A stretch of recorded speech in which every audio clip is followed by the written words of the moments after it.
Hello guys, welcome to the channel. Welcome to another horror movie review. Tonight we're looking at Second Sight's release of The Devil's Candy on 4K.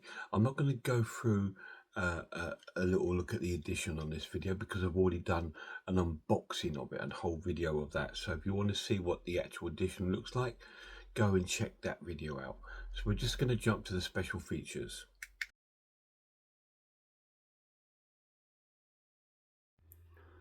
So here we are guys on the main menu of Devil's Candy. Your extra features, you have audio commentary with Sean Byrne, Into the Fire interview with director Sean Byrne, Those Fragile Things, an interview with actor Ethan Embry, Devils is Details, an interview with director of photography Simon Chappell, The Cutting Room, an interview with editor Andy Canny, A Big Step Forward, an interview with production designer Thomas Hammock, Behind the Scenes, an Advantage Satan short film, Work short film, natural special features. On your audio, you just have subtitles. And that is the special features on the Devil's Candy 4K disc. So as normal, there's an array of special features here on this release by Second Sight. That's why they're renowned to being one of the best sort of labels out there for all these sort of films. So it's really, really cool. So let's get to the story. So this is kind of like a serial killer, cursed house, if you will, kind of film. It's based around a family just moving to this new house that they just brought. The family is the father is Jess, played by Ethan Embry. The daughter's Astrid, played by Sherry Appleby, and I think Zoe's the mum, played by Kira Klasko. And they moved into this house, but this house has got a history.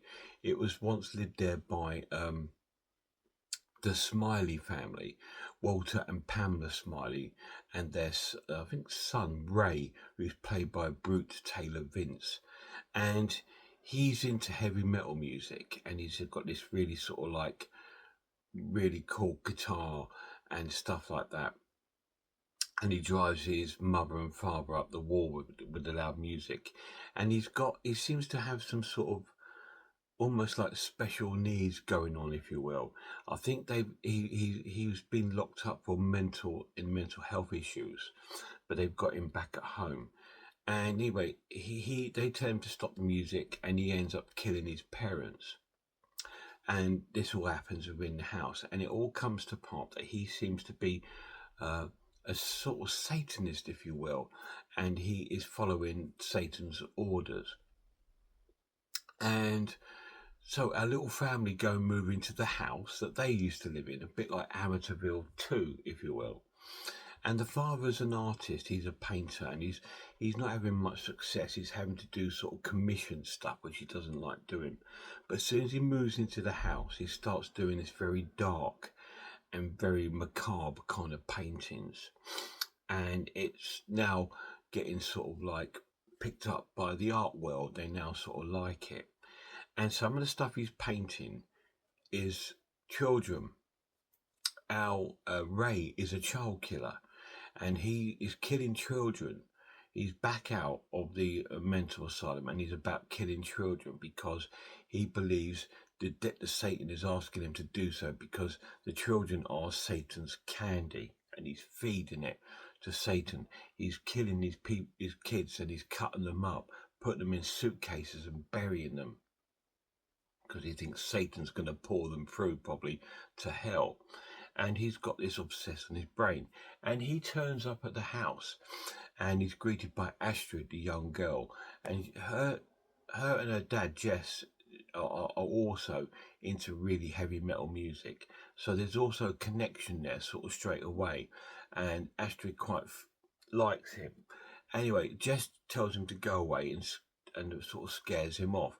And Zoe and Astrid didn't like that. Said that he's obviously got some special needs because they've been told by the policeman that that he's his mother fell down the stairs and the father killed himself. So they don't know he's a killer. They think that he's just there grieving. Anyway, he leaves her the guitar, and Ray leaves Astrid the guitar, and stuff like this. And all these weird things start going on, and he keeps stalking the family.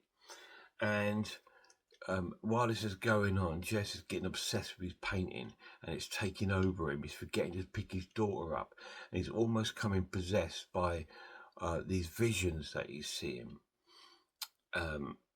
which seems to be being copied out by Ray. So Ray has got some sort of power over him, and this sort of film plays out until he starts to terrorize the family. And we'll leave it there. Let's get to the final verdict. Well, to me, it's an essential film. It was 10 out of 10. It's a fantastic film. I remember it from years ago. I remember loving it then, and I absolutely love it still now. Really, really cool. Well acted. Great plot. Great storyline. Great soundtrack. And a lot going on in the film. It's a really cool horror movie. It's quite brutal in places. Not too bad. There is some gore, but it's not over the top. The story is more of the horror of this film, of like this sort of demonic forces that seem to possess this house and the people that are involved with it. Absolutely amazing film. Highly recommend picking it up. The pluses of the 4K edition, it looks stunning. Absolutely really cool. It's got great sound quality.